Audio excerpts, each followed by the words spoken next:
अस्सलाम वालेकुम व्यूअर्स, हम आवाज़ के साथ मैं हूं नुमान मलिक। व्यूअर्स, आज हम मौजूद हैं जुनैद आफ्ताब के साथ। 5 दफ़ा इन्होंने कम्पेटिटिव एग्ज़ामिनेशन के इम्तहान दिए जिसको CSS और PMS का नाम दिया जाता है।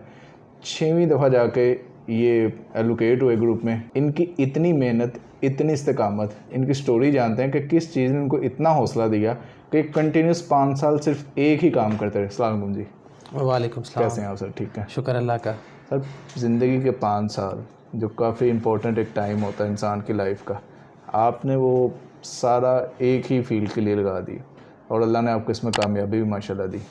किस चीज़ ने पुश किया? इसको अगर वन वर्ड में इसको डिफ़ाइन करूँ तो वो है पैशन। जब इसको स्टार्ट किया था तो वो एक पैशन के साथ आए थे कि इसको एक अंजाम तक पहुंचाना है, तो वही एक अंजाम तक पहुंचाने के सफ़र में लगे रहे और इंशाल्लाह अल्लाह ताला ने उस पर कामयाबी देनी थी और दे दी। कब, कौन से ईयर में आपने स्टार्ट किया था और पहली अटैम्प्ट आपने कब दी थी? मैंने 2016 में स्टार्ट किया था और मेरी पहली अटैम्प्ट थी 2017 में CSS की भी और PMS की भी। तो उन दोनों में आप क्लियर कर गए थे? उसमें मेरा CSS क्लियर नहीं हुआ था, मेरा PMS क्लियर हो गया था, लेकिन उसमें मेरी एलोकेशन नहीं हुई थी। और मेरा PMS 3 टाइम्स ही मेरा क्वालिफाई हो गया था, लेकिन उन तीनों में मेरी एलोकेशन नहीं हुई थी। डिफ़िकल्टीज़ तो आई होंगी? डिफ़िकल्टीज़ तो डेफिनेटली फिर उसमें आती कैसे है ओवरकम किया? कि जब आप चीज़ के करीब पहुंच जाएं और वो जब नहीं मिल रही होती तो डिफ़िकल्टी तो फिर थोड़ी बढ़ जाती है। उसमें ओवरकम बस 2 चीज़ें थी। एक तो कंसिस्टेंसी फैक्टर को लेके चले कि इसमें कंसिस्टेंट रहना है, और जहाँ जहाँ की डेफिशिएंसीज़ थी आपकी वो नॉलेज बेस में हो गई, वो आपकी जो प्रैक्टिस है, रिटन प्रैक्टिस है, और जो आपकी मेंटोरशिप है कि लोग जो आपको डिफरेंट गाइड करने वाले, वहाँ जहाँ जहाँ वो डेफिशिएंसीज़ हैं उनको ओवरकम किया और अल्टीमेटली अल्लाह ताला ने सक्सेस दे दी। लाइफ में तो कुछ ऐसे लोग भी मिलते हैं जो डीमोटिवेट करते हैं, वो ज़्यादा ही मिलते हैं। तो आपको किसी ने नहीं कहा कि छोड़ दो ये काम, कोई और काम कर लो, 5 साल हो गए हैं? ये तो from the very first day ये तो सुनने को मिलता है कि आप कुछ और कर लो, आपका इंजीनियरिंग बैकग्राउंड है उसकी तरफ चले जाओ, कुछ और इसकी फ़र्दर स्टडीज़ की तरफ आप चले जाओ।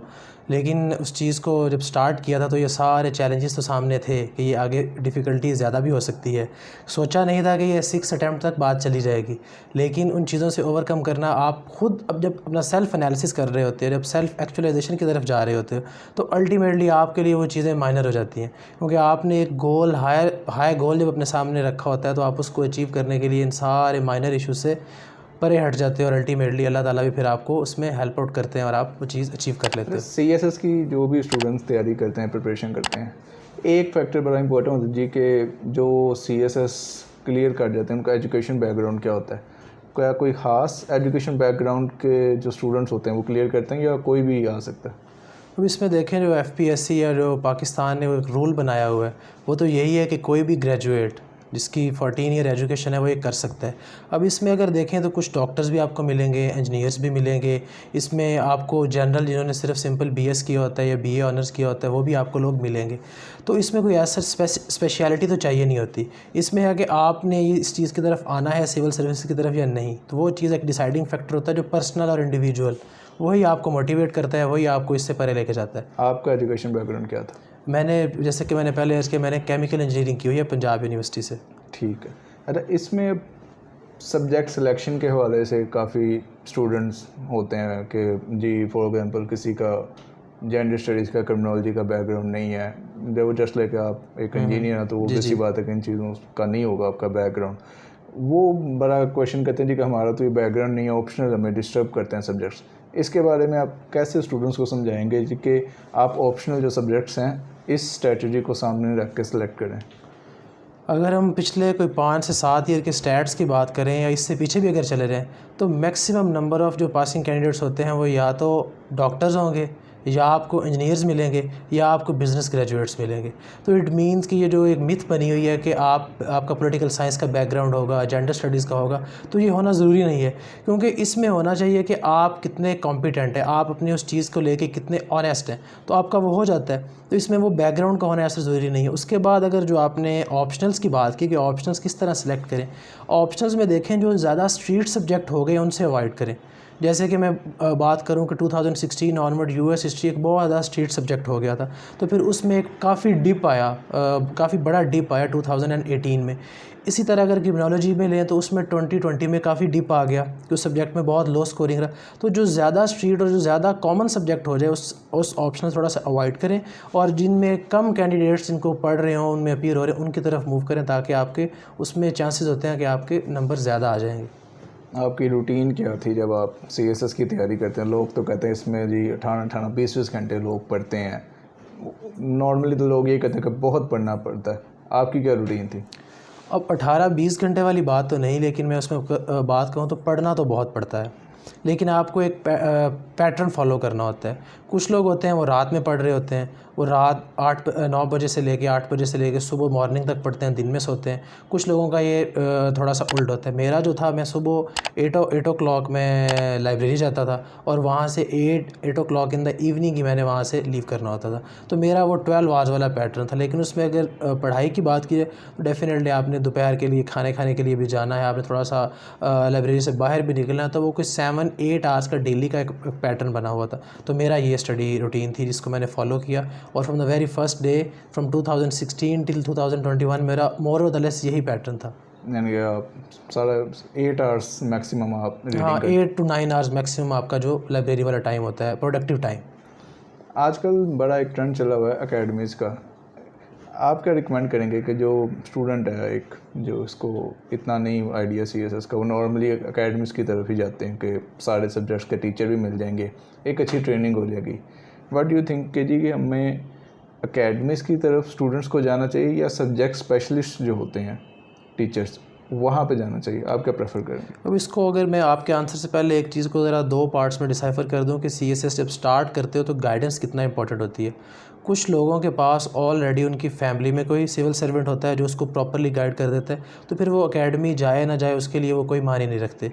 दूसरी तरफ जिसको ये फैसिलिटी अवेलेबल नहीं है, उसके फ्रेंड सर्कल में या फैमिली सर्कल में कोई नहीं है, तो डेफिनेटली आपको वो पहली सीढ़ी तो चढ़ना है कि एक्चुअली सीएसएस है क्या, इसमें क्या नहीं पढ़ना, क्या पढ़ना बहुत ज़रूरी है। तो वो आप किसी एकेडमी जाएं, वहाँ से आपको एकेडमी या कोई भी एक इंस्टीट्यूशन हो जो आपको बेसिक सर्विसेज प्रोवाइड कर रहे हैं, वो आपको एक ट्रैक दे देंगे कि ऑप्शंस कौन से सिलेक्ट करने हैं, बाकी पेपर्स को किस तरह लेके चलना है। सिमिलरली आप एकेडमीज़ के साथ आप सब्जेक्ट स्पेशलिस्ट की तरफ भी जा सकते हैं। जैसे फ़िज़िक्स एक सब्जेक्ट है, उसका आपको एकेडमीज़ में ऐसे टीचर नहीं मिल रहे होते। इस तरह अकाउंटिंग, तो उनके लिए आपको सब्जेक्ट स्पेशलिस्ट से भी हेल्प लेनी चाहिए। इंग्लिश को तो समझा जाता है कि सीएसएस का सबसे मुश्किल सब्जेक्ट्स हैं, कि वो आप क्लियर कर जाएँ तो बाकी सारे पेपर्स हो जाते हैं। आप इस चीज़ को कैसे डिफ़ाइन करेंगे कि इंग्लिश किस हद तक डिफ़िकल्ट है सीएसएस के लिए? उसमें देखें कि जो आपने 12 पेपर्स देने हैं तो वो सारे इंग्लिश में, तो वो एक डिसाइडिंग फैक्टर तो पहले दिन से ही हो जाता है कि इंग्लिश के बगैर। मेरा क्वेश्चन इसमें एसे से रिलेटेड, जो प्रेसी के जो पेपर है उस पर रिलेटेड है। तो अगर उसमें फिर स्पेसिफिक अगर करें हम एसए और प्रेसी को, तो वो एक डिफाइनिंग मोमेंट होता है सीएसएस को पास करने के लिए। तो वो डेफिनेटली एक बच्चा अगर उसको नहीं कर रहा, बाकी 10 सब्जेक्ट्स पे ज़्यादा फोकस कर रहे हैं और इसको वो नहीं ड्यू टाइम दे रहा, तो अल्टीमेटली उसका एंड उसको पता है कि क्या होगा। और यही मैक्सिमम कैंडिडेट्स का होता है कि at the end of the result आपको पता लगता है कि एसए में सिर्फ कुछ 1000 लोग या 1200 लोग पास हो रहे होते हैं। तो एसए पे आप मैक्सिमम फोकस करें, रिमेनिंग सब्जेक्ट्स पे भी करें, लेकिन एसए और प्रेसी पे आप मैक्सिमम फोकस करें, क्योंकि अल्टीमेटली यही एक वो मेक और ब्रेक सिचुएशन होनी है। टिप दे दें स्टूडेंट्स को एसए के हवाले से? एसए के हवाले से जो एक ही टिप है कि to write maximum and to evaluate maximum. अगर आप किसी मेंटोर से किसी से प्रॉपर इवेलुएट करवा रहे हैं और लिख रहे हैं ताकि आपको आपकी मिस्टेक्स का पता लग रहा है और आप एक इम्प्रूव कर रहे हैं, तो with the passage of time आप एक उस पॉइंट पे पहुंच जाएंगे कि आपका ऐसे वो पास होने के लायक या 40 मार्क्स लेने के काबिल आप हो जाएंगे। अरे जुनैद साहब, लास्ट में आप जो सीएसएस एस्पायरेंट्स हैं, क्या मैसेज आप देंगे? माशाल्लाह आपने तो काफ़ी 5 दफ़ा ज़िंदगी के 5-6 साल इस फील्ड में लगाए। कोई ऐसा मैसेज दें कि लोग मोटिवेट हों और अल्लाह उन्हें कामयाब भी करे। इसमें 2 ही बातें मैं सिर्फ करना चाहूँगा कि आप परसिस्टेंट रहें अपने जर्नी में, चाहे आपका 1 ईयर का हो, चाहे आपका वो हाफ ऑफ अ डेकेड हो, तो आप उसमें परसिस्टेंट रहें। और आपकी जो एरियाज़ जो आप देखते हो कि जहाँ आपकी कोई इश्यूज़ हैं, जो डेफिशिएंसीज़ हैं आपकी, उन पे काम करते रहें ऑनेस्टली।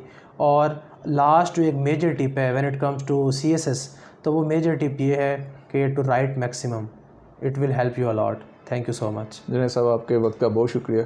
व्यूअर्स, हम आज के साथ नुमान मलिक को इजाज़त दीजिएगा। अल्लाह हाफिज़।